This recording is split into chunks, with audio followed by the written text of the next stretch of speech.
Bien qu'il ne s'agisse pas d'une suite à proprement parler, Sky Target s'inscrit dans la lignée du célèbre Afterburner, mais reprend aussi des éléments d'autres rail shooters comme Panzer Dragoon, sorti quelques mois avant en 1995.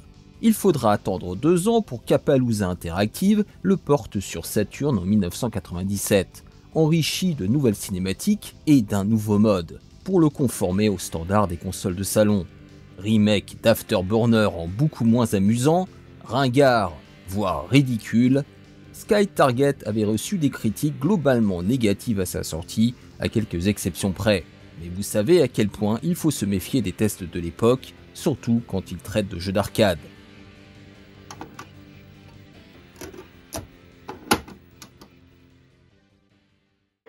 Bien que sorti assez tardivement sur Saturn, Sky Target rappelle les productions première génération de la bécane sur le plan graphique, avec des marques distinctives comme son flickering, l'absence de transparence et ses textures basse résolution. Il va sans dire que le titre de Sega a pris un coup de vieux, mais je dois dire qu'en ce qui me concerne, le charme agit toujours.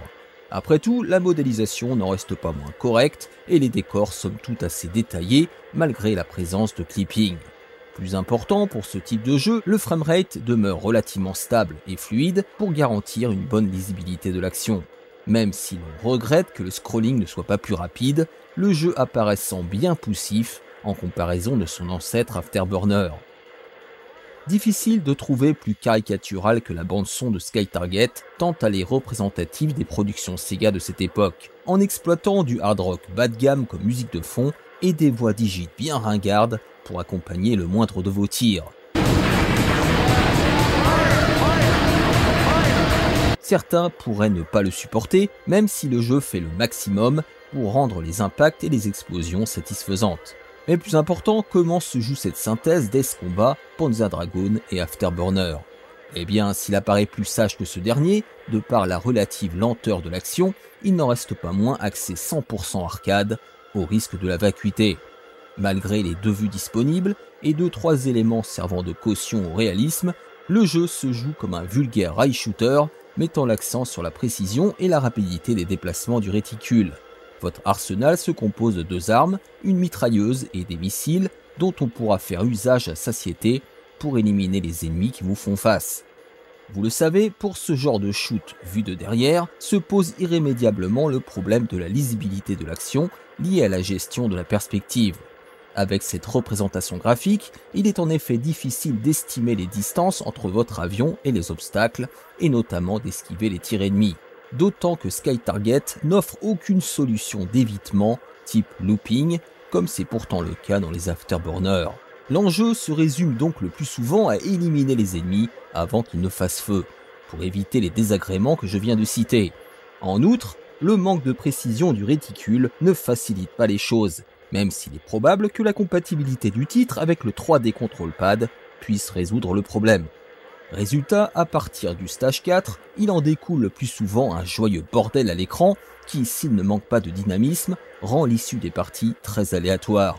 Bien sûr, vous aurez le choix entre une demi-dizaine d'avions aux caractéristiques propres, mais ne comptez pas là-dessus pour approfondir l'expérience de jeu. Saluons tout de même l'inclusion de quelques idées originales, comme cette phase de chute libre en piqué et des affrontements entre des tours d'immeubles ou encore un canyon. Mais Sky Target peine à convaincre sur la durée.